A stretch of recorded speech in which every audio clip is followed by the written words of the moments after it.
Chapter 9. The Chunde spun, tusks flared, as the cries of his brood vibrated through the gorge, sounds of challenge, of aggression.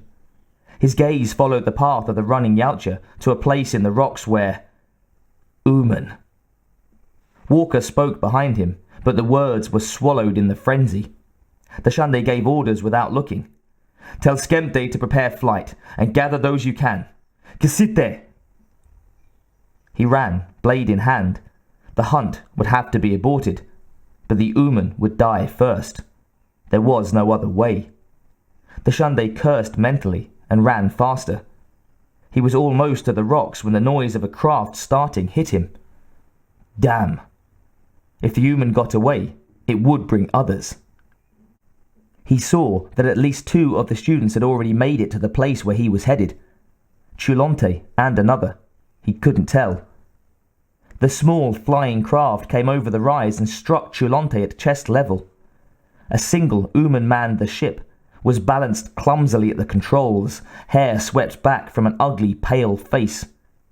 Chulonte grabbed at the craft to hold on, but the Ooman ran the flyer close to a rock face.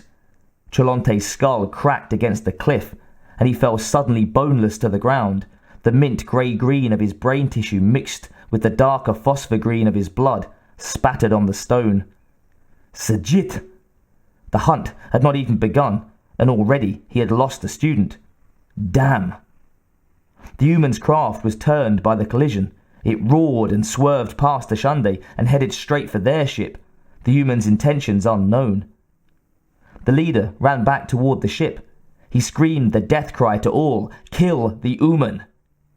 It would pay with its life for the death of Chulonte.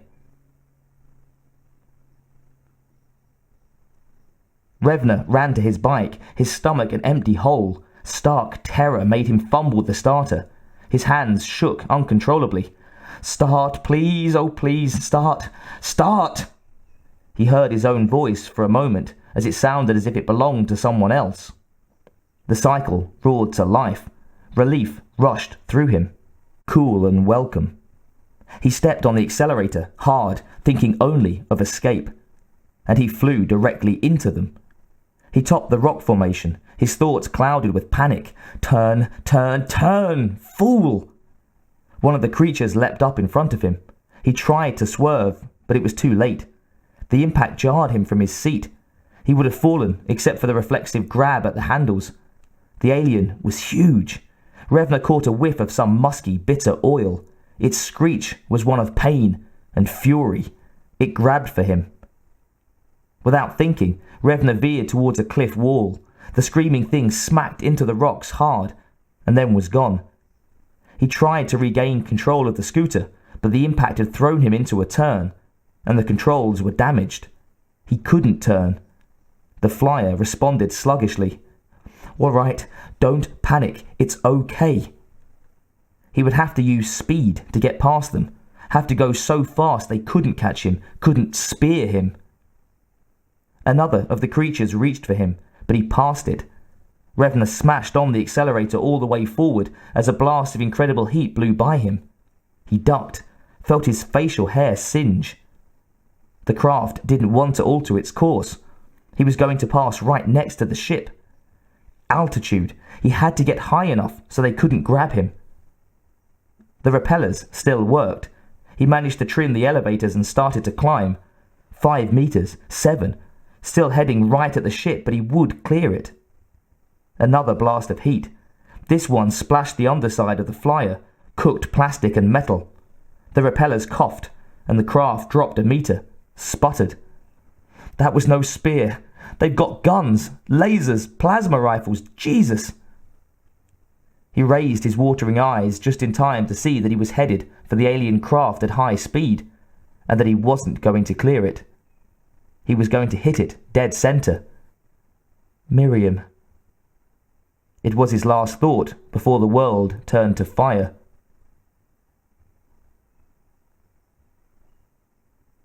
The Chunde saw the Ooman fly at the ship, and he ran faster. Most of the students were clear, but at that speed, an impact could cause damage. Big damage. The tiny flyer smashed into the ship and blew apart in a fireball that shattered both craft.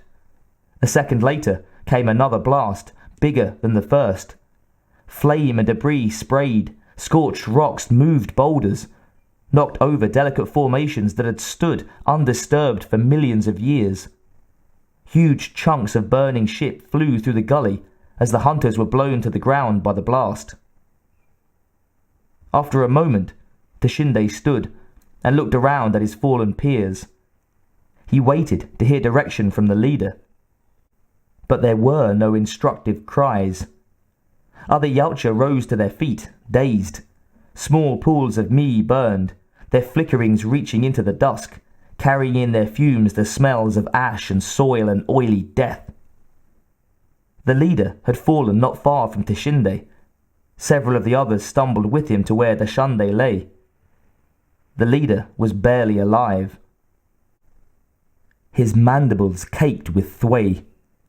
Wreckage had hit him, knocked him into Dikade, the sleep near death. A quick survey showed them that Waka too was dead, and the other blooded had been on the ship that still burned and smoked, and looked now like nothing so much as a gutted crab. No one would be leaving this world on that vessel, and it would be weeks, months, years perhaps, before anyone came to look for them. Not good. When all of the students alive had gathered around Dashande, Tashinde counted. 10 of them. No transport and no elder to tell them what would happen. "What will we do?" From Asegan. "Dashande still breathes," said Gakayoan. "We could—" "You are a medic?" Tashinde snorted. "He is beyond the aid kits. Look at him. Let him die honorably of his wounds sustained in battle." He waved at the smoking ship. "The Uman deliberately attacked us and killed our ship. Therefore we will kill the Umans. That is what we will do. Dashande lives, but his time is short." Asegan growled. "Who proclaimed you leader?" His voice was thick with contempt. "You will not lead me, and hunting soft meat is forbidden to unblooded. Even a fool such as you knows this." Tashinde grinned and pointed his burner at the Yautja. Asegan took a step towards him, arms high. Tashinde fired. The blast blew Asegan against a pile of smoking rocks. The others leapt back in surprise. "Others dispute?" Tashinde swung the burner in a circle. "I will spill your thwei as easily as I do that of the Uman dogs later. This is not a hunt, as that dead slave to rules thought, but self-defense. We are allowed to defend ourselves from attack, are we not?" Once again he waved at the ruins of the ship. None of the 9 disagreed. They watched him, warily, hands close to their own burners.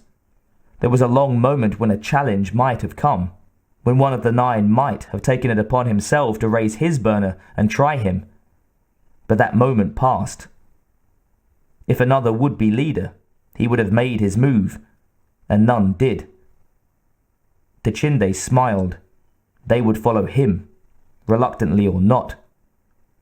He raised his staff to the sky and screamed of revenge. When Gakayoan returned from the wreck and handed him the smouldering Uman skull a moment later, Tashinde crushed it with bare claw to the approving hisses of the others. It had killed itself, and bravely in the doing, so it could not be a proper trophy. But there would be others to be earned. The Yautja chanted and howled their approval into the night. Tashinde sent them to scavenge for whole weapons and armor. They were stuck here. So be it. The humans would be sorry they dared attack the Yautja. Sorry they dared to cross blades with Tashinde. Very sorry.